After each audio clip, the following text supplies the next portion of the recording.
All right, everyone. Today we are going to be discussing Abraham Lincoln versus Jefferson Davis and looking at the similarities and differences within their presidency. The interesting fact about Abraham Lincoln and Jefferson Davis starts off with that they are the only two presidents to serve at the same time. Obviously, Abraham Lincoln is going to be serving 2 terms, and then we have Jefferson Davis, who's going to be serving basically the entirety of the Civil War, part of the Confederate presidency. We're going to dive in. For those of you guys who are going to be taking notes or who like to take notes, here's our essential question. How was Lincoln's and Davis's purpose in their leadership similar and different from one another? And it's going to be very prevalent, the similarities as well as the differences, as we embark on these notes. So the first person that we're going to start off is Abraham Lincoln, who is probably one of the most pivotal American figures in our history to date, and is probably one of the most important presidents that we will ever have. Not only because he is, embarking on the Civil War that is obviously going to change the United States forever, but all the legislation that he also puts through during his time as presidency. So let's start with him. So Abraham Lincoln was the president during the Civil War. He's going to serve 2 terms. He wanted to preserve the Union. That was the most important thing to Abraham Lincoln. The crazy thing is, during his first inaugural address, he basically begs and pleads with the southern states not to secede. He, in a sense, promises that he's not going to touch slavery, that they just need to work together to make sure that they hold the Union intact, which obviously, inevitably, he's going to fail with. He was part of the National Union Party, which eventually breaks off and becomes a Republican Party. He's going to be the first third-party candidate to actually win the election, which is also pretty remarkable when you think about it. Lincoln preferred to fight instead of letting Southerners secede. So even though at the end of the day, in the beginning he really wanted the South to hold tight and be a part of the Union, stay intact, he wasn't going to allow them to secede and just start their own nation. That was not in his cards, and he wanted to make sure that if they did so, that the Union would be ready to fight against the South. One of his most famous quotes is the one right here. It says, his one goal, he said, was lasting peace among ourselves, meaning ourselves as a nation. He called for malice towards none and charity for all. So, not looking to be vengeful to others, but wanting to work together as a nation. Thoughts about slavery? So Lincoln was known for freeing the slaves in the Emancipation Proclamation. Just to be clear, the Emancipation Proclamation does not free the slaves of actual slavery. It only frees slaves of slavery during the time period of the Civil War. That's when we obviously have the amendments that he is known for, that basically we'll talk about later, which actually frees slavery in general. You guys already know them. Lincoln confronted senators in the Supreme Court about slaves and equality. He basically has his own ragtag group of guys that's his form of his cabinet, as well as some outside individuals who's going to help him basically pass the idea of the Emancipation Proclamation and eventually pass the idea of abolishing slavery. He had a moderate view of slavery. Basically, what he was obviously disgusted by the idea that slavery was still going on, but he also saw the idea that we've outgrown slavery as a nation. He created the Emancipation Proclamation, which stated that individuals who were held as slaves in rebellious states would be henceforth free. This was to obviously harm the South, because those are the people who owned slaves. Many of them were at war against the Union, and obviously weren't able to keep their slaves, tied down in a sense, going about their days of work. And as the North eventually starts gaining grounds in the South, they're basically going to liberate the slaves as they go on, which is basically going to take money away from the South. The Emancipation Proclamation helped eventually end the idea of slavery. I'm going to upload these notes as well, so you guys can watch the videos that go through with Lincoln. We're not going to watch them as I'm going over these notes, but I will upload them, the set of notes, so you can actually watch the video as well. Okay, so we'll bypass that. Lincoln's life. He was born in Kentucky, February 12th, 1809. He's the 16th president of the United States. He's going to be part of the Republican Party. He's going to be the first individual president to actually win the presidency in 1856. In the election, or sorry, party within 1856, he ends up winning the election in 1860. In the election, Lincoln will receive 180 out of the 303 votes. We talked about it. The reason why Lincoln wins the election is because the Democratic Party splits their votes between three candidates instead of actually having one candidate go against Lincoln, which inevitably just basically hands the presidency to Lincoln himself. He ends up marrying Mary Todd in 1842, and they have four children. One in which who is going to die of a tragic disease and is going to basically place Mary Todd in a very distraught state of mind, and she's going to battle with mental illness and depression throughout the rest of her life from that. Now looking at Jefferson Davis. Okay. Jefferson Davis was an American politician. He was a senator of Mississippi. He's going to be part of the Democratic Party.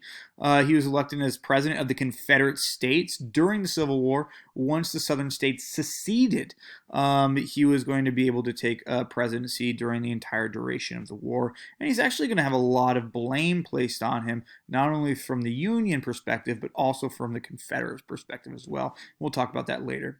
He was one of 10 children. He was born into a military family. The Davis family was a prominent family within politics.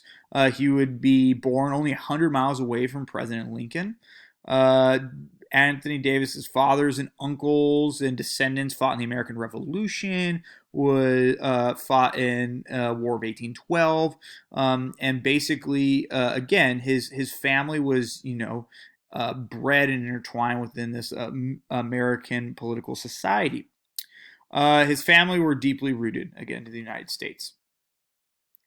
Davis's presidency in 1824, when Davis was 16, he actually worked under as you can say, like an understudy in a sense to President James Monroe. He was a cadet in the military in West Point in New York. So what an amazing president to basically be working under James Monroe and the Monroe Doctrine and so on and so forth. Davis would eventually be named the president of the Confederacy in February 18th, 1861. After the last state secedes, we know that South Carolina is the first state to secede and basically starts this domino effect of southern states seceding from the Union. The whole idea was Davis didn't really want to start a war with, the Union and President Lincoln. He was hoping that once the southern states seceded, they were going to be able to set up their own, form of government. They're going to be able to go on with their life. They can possibly work with the Union, still with trade and cash crops.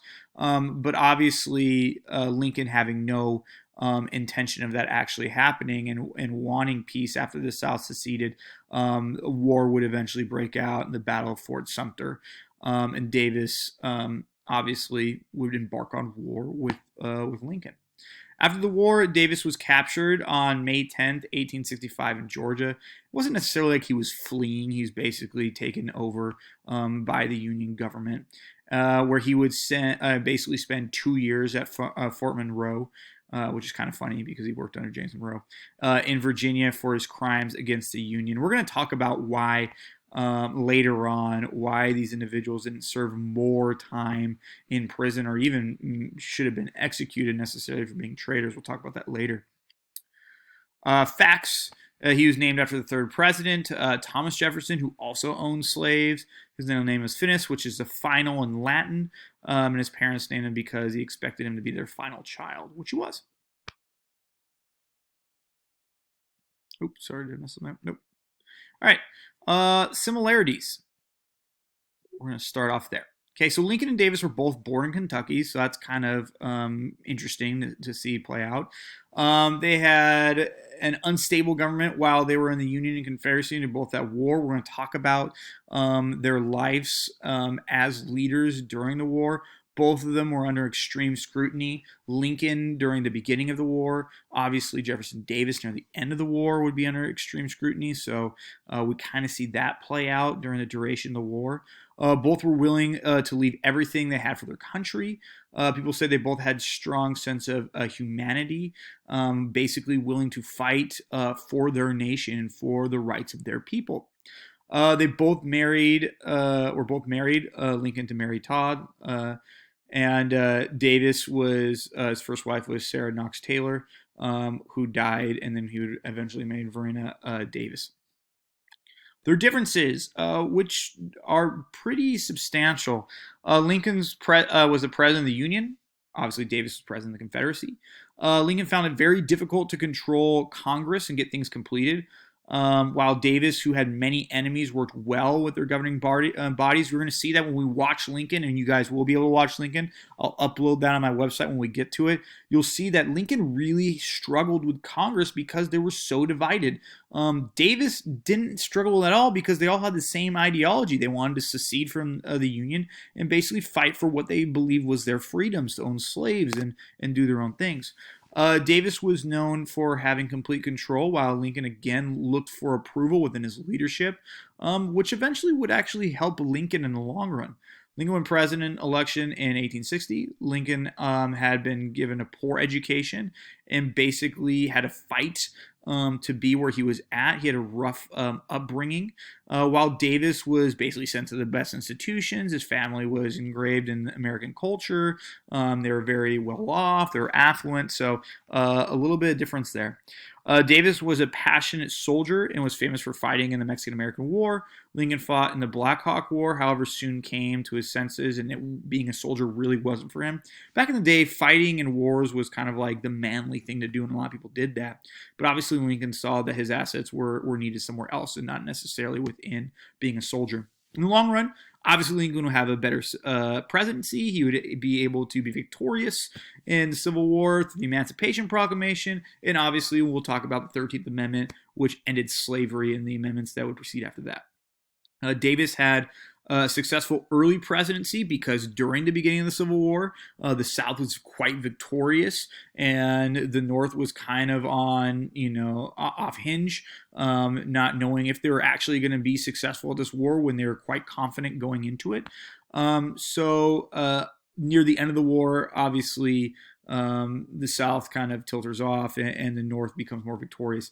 And Davis, unfortunately, loses ground within his presidency.